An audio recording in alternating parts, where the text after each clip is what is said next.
কোনো শিক্ষা প্রতিষ্ঠানে পানি ওঠার পর যদি পরীক্ষা না দিতে পেরে থাকে, এই জরিপটা আমাদের কাছে আসার পরে আমরা সেইভাবে প্রয়োজনে আমরা রি-এক্সামিনও নিতে পারি। অনুরোধ করব শিক্ষার্থীরা যার যার পড়ার টেবিলে ফিরে যাক। আমরাই উদ্বিগ্ন তাদের চেয়ে বেশি কিভাবে তাদেরকে আমরা পরীক্ষা সঠিকভাবে নেব এবং এই দুর্যোগ মোকাবেলা করব। আমাদের সকলেই আমরা উদ্বিগ্ন এই মনসুন সিজনের পরীক্ষাকে নিয়ে। আমরা কনস্ট্যান্ট মনিটরিংয়ে ছিলাম, আছি, সারাদিনই আমরা এই কাজটি করে থাকি।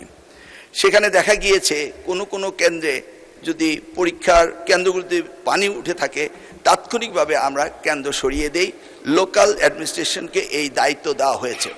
এ যাবৎ শুধু একটি কলেজ, কুমিল্লা সরকারি কলেজের বিষয়টি সবচেয়ে গুরুত্বপূর্ণ ছিল, যে কলেজের মাঠটা ভরে গিয়েছিল সেটা। তাছাড়া অন্যান্য জায়গায় যখনই পানি উঠেছে, যেটা তেমন বেশি নয়, গুটি কয়েক, এবং সাথে সাথেই কেন্দ্র পাল্টানো হয়েছে এবং শিক্ষার্থীদের যে সুবিধা দেওয়া সেই সুবিধা দেওয়া হয়েছে। এই ব্যাপারে আমরা সবসময় উদ্বিগ্ন ছিলাম। আমরা কন্টিনিউয়াস মনিটরিং করে এই কাজগুলি করছি।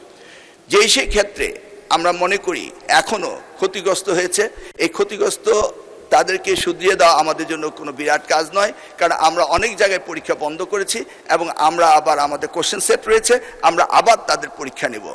আমরা আবারও পর্যালোচনা করছি, যদি কোথাও আমাদের প্রশাসনের দুর্বলতার কারণে কোনো শিক্ষা প্রতিষ্ঠানে পানি ওঠার পর যদি পরীক্ষা না দিতে পেরে থাকে, এই জরিপটা আমাদের কাছে আসার পরে আমরা সেইভাবে প্রয়োজনে আমরা রি-এক্সামিনও নিতে পারি। আমরা চিটাগাং বোর্ডে এই ব্যবস্থাটি করেছি এবং সেই অবস্থান আমাদের রয়েছে।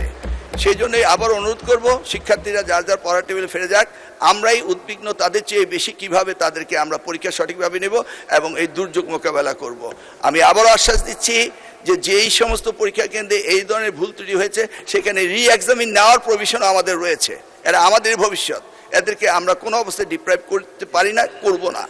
সেটাই আমি মহান সংসদের মাধ্যমে জাতিকে জানাতে চাই।